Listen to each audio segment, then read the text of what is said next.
Welcome to the Explainer. So if you're aiming for that absolute top tier, the A star, in your Cambridge Computer Science 9618 exams, you are exactly where you need to be. Today we're essentially cracking open the examiner's playbook. Because honestly, the difference between a solid B grade and a flawless A star, it almost always comes down to one really technical area: how well you handle expressions with arithmetic and logical operators. I'm going to show you exactly what examiners are looking for and reveal the precise strategies that'll take your answers from just good to totally exceptional. Okay, let's dive into this. Here's our roadmap for today. We're going to treat this as your ultimate insider's syllabus. First up, mastering the core concepts. Then, top 3 examiner warnings. After that, the procedural framework, and finally, winning strategy, method marks. Let's get started. Section 1. Mastering the core concepts. When you finally sit down in that exam hall, keep in mind that Cambridge examiners have very specific expectations for this highly technical topic. Now, this brings us to a really fundamental question. It's actually one you've probably asked yourself while staring blankly at a tough past paper. Why do students find interpreting complex binary representations so hard? Seriously, if you've ever felt your brain tie itself in knots just looking at a string of operators and binary values, you are definitely not alone. It's notoriously tricky. But the real reason it's so hard? Well, it actually comes down to how we approach studying it in the first place. You see, there's a massive difference between superficial breadth and analytical depth. The syllabus is super clear on this. Top-performing students show a deep connected understanding that they can just pick up and apply to completely unfamiliar contexts. Superficial breadth? That's just memorizing the truth table for an AND or an XOR gate. We all do it, but it's not enough. Analytical depth, which is exactly what the exam prioritizes, means you actually know how to apply a bitwise mask to a specific byte of data just to isolate a single bit.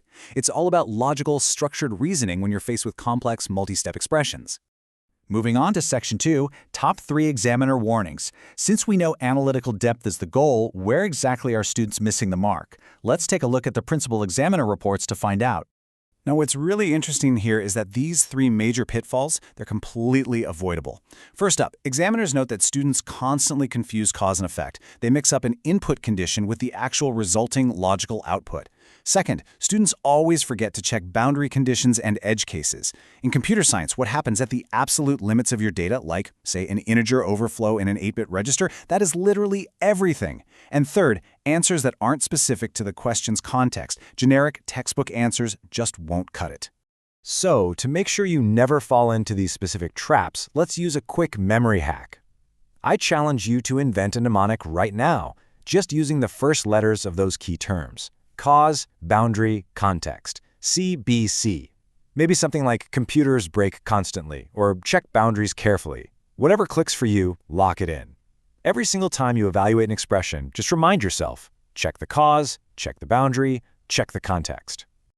All right, Section 3, the procedural framework.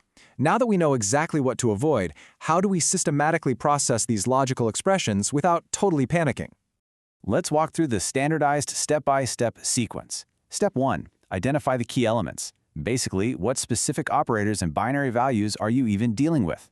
Step 2. Apply the relevant Boolean or arithmetic principles. Step 3. Execute your analysis and do it with crystal clear working. And finally, Step 4. Verify your results.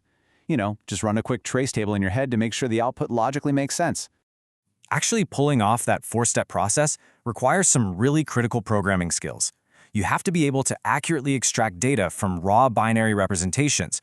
You need to seamlessly perform calculations using operators, things like integer division or div, and modulus or mod. And then you have to draw solid evidence-based conclusions.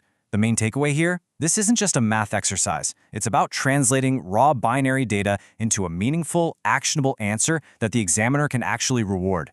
If we were to boil all of this down into one ultimate triad for critical analysis, it's this: deconstruct, solve, evaluate.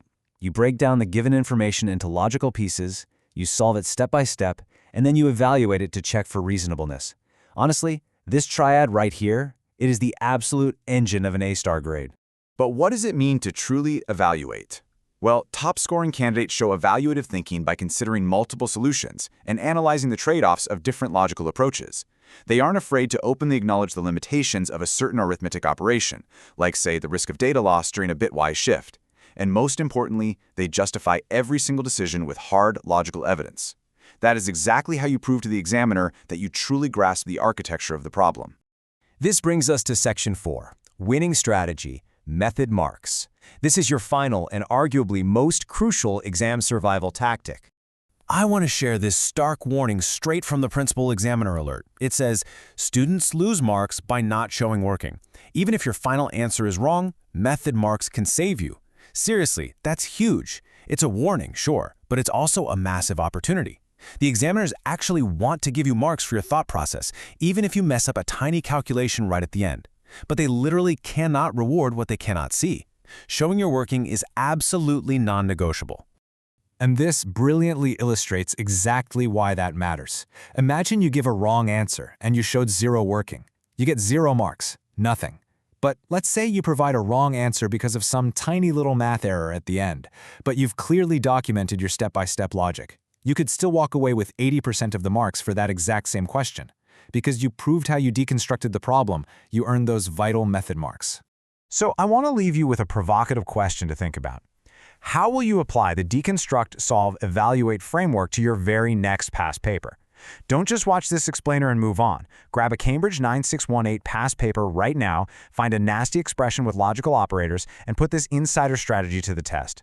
Keep your CSSB mnemonic in mind, write down every single step of your working, and just watch your marks jump.